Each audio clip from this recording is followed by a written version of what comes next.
One of the most memorable games of 1990 gets a welcome sequel at the absolute height of Konami's Game Boy dominance.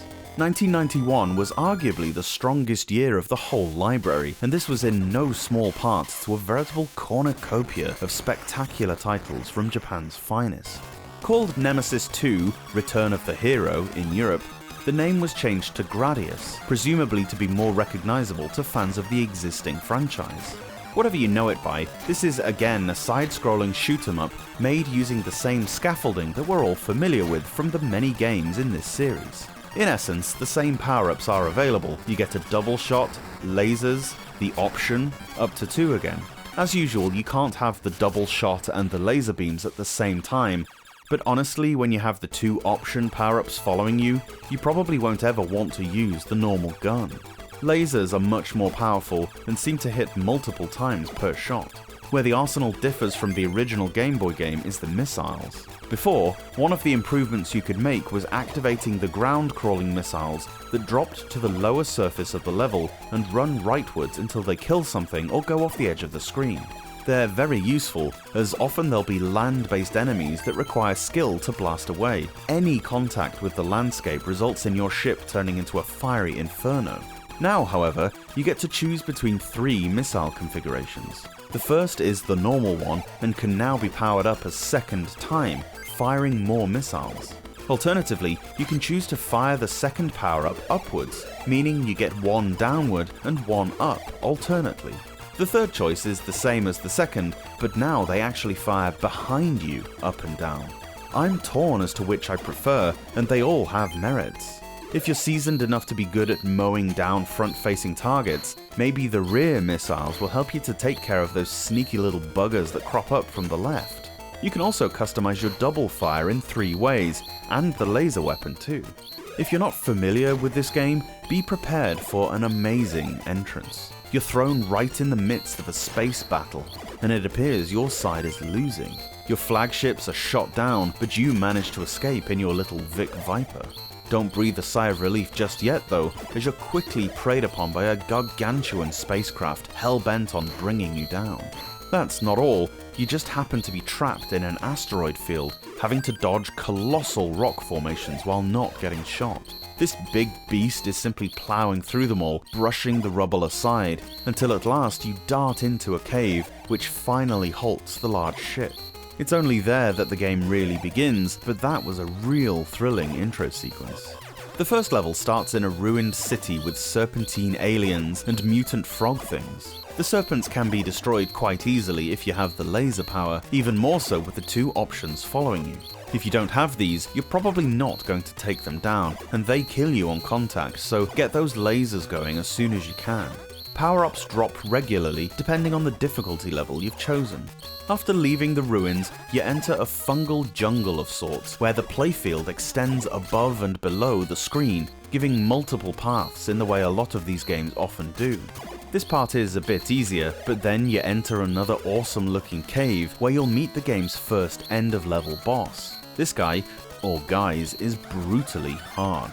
There are 2 heads embedded in a wall, both of which fire a trilogy of projectiles at you independently, and not in sync with each other. This makes your dodging pattern different for each round of bullets, so be alert.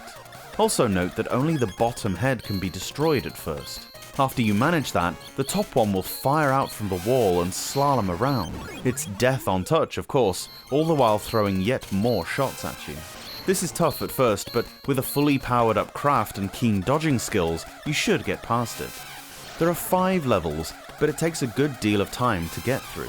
There are as many continues as you need, so you're really only limited by your own perseverance. Pick easy mode first, even if you ordinarily wouldn't. It's plenty hard enough even for pros. The game is really tough. Don't play this one before the original because you'll find the first one too easy if you come to it second. The music from Nemesis was the audio highlight from 1990. This might be even better. Konami always provided us with solid backdrops, but you'll hear sound effects that haven't featured in a Game Boy game up to this point. I wish I was half as clever as these folks were. The interstellar assault never stops surprising you. The backgrounds don't rely on much tile work. Quite often you'll see objects only once in-game, which is a level of effort we didn't often see. There are some genius transitions between stages. I won't reveal them all because watching them for the first time is like your reward for beating a level. Any that you manage to see, you'll have earned, believe me. After you exit the cave of the first boss, you're suddenly trapped in a beautifully animated tractor beam and taken aboard the massive ship that was chasing you at the start. This starts level 2, and the gorgeous attention to detail doesn't let up for a second, with these massive blast doors slamming shut behind you. This is about as immersive as a Game Boy game has been so far. I wish that I could give 11 points for graphics, it's that impressive. Do Game Boy games get better than this? Thinking back to how good Nemesis was in all 3 categories, I can't help but feel that the Interstellar Assault looks better, sounds better, and has a much more suitable level of challenge to it. It's as if the first game was simply training camp, and this one is where the big boys play. I don't know if it'll ever happen, but if I can ever no-hit this game, I'll die a happy man. Absolutely one of my favourite shoot-'em-ups of all time. Phenomenal.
Thanks so much for watching this video. Let me know your thoughts on the game down below, and if you can spare a second, give the review a quick thumbs up, it really helps out. Subscribe to the Portable Power Podcast for a new Game Boy review every day from Monday to Friday. Or alternately, new episodes of the podcast drop every Saturday and Sunday on whichever platform you get your pods. See you later on.